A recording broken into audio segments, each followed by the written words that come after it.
My name is Joe Saul. I'm an adoptee, a psychotherapist, and the author of Adoption Healing, A Path to Recovery.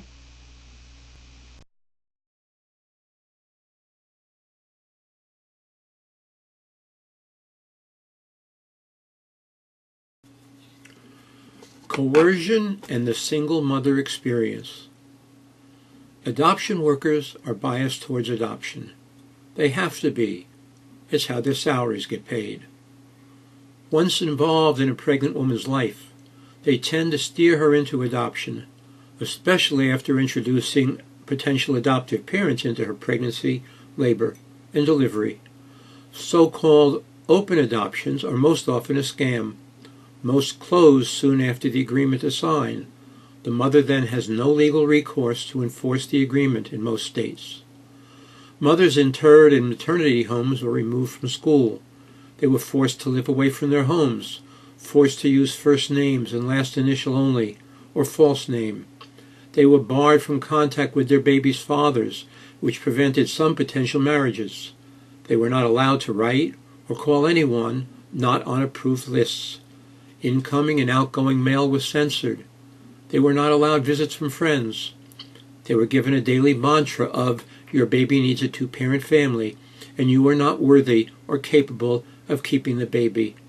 You are not worthy of being a mom." Many mothers were not told they had a right to visit their baby in foster care.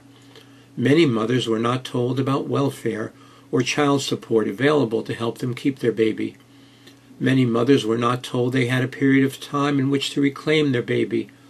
Many mothers were told that their babies were already promised to married couples, even before giving birth and prior to leaving the maternity home.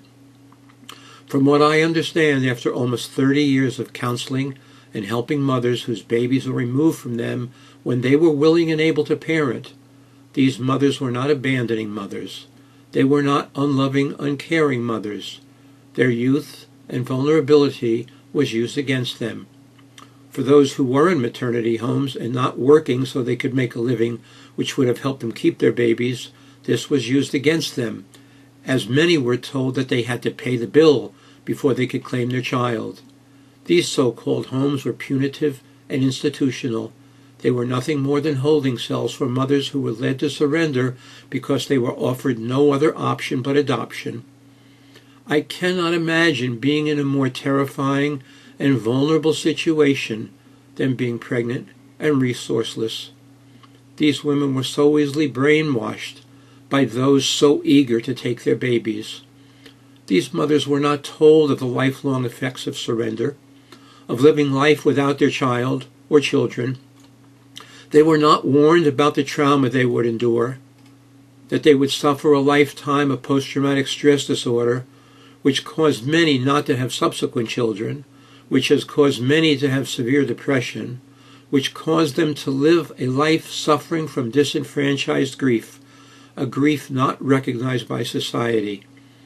They gave birth, but had no celebration of a new life, no baby shower, no congratulations from friends. Their babies were taken as if they had died, yet there was no funeral, no support, no comfort whatever. They were left to cope completely alone after being taught by agencies and others to lie about where they had been and why. They were terrorized into silence for decades. They have suffered from nightmares and health disorders. There are 8 million mothers of adoption lost in the United States, many of whom still live in fear of being discovered. Having never told anyone about the child they were coerced to surrender, not even their husbands, not even their subsequent children, no one. These mothers need help so they can heal, so they can understand that they had no choice, that they were literally brainwashed, that what was done to them was wrong, unethical, inhumane, that the people who should have helped them instead helped themselves to their newborns, that they had no support from anyone, that they had no choice, that their babies were removed from them simply because they were not married and didn't have income or a husband or a family to protect them, to support them.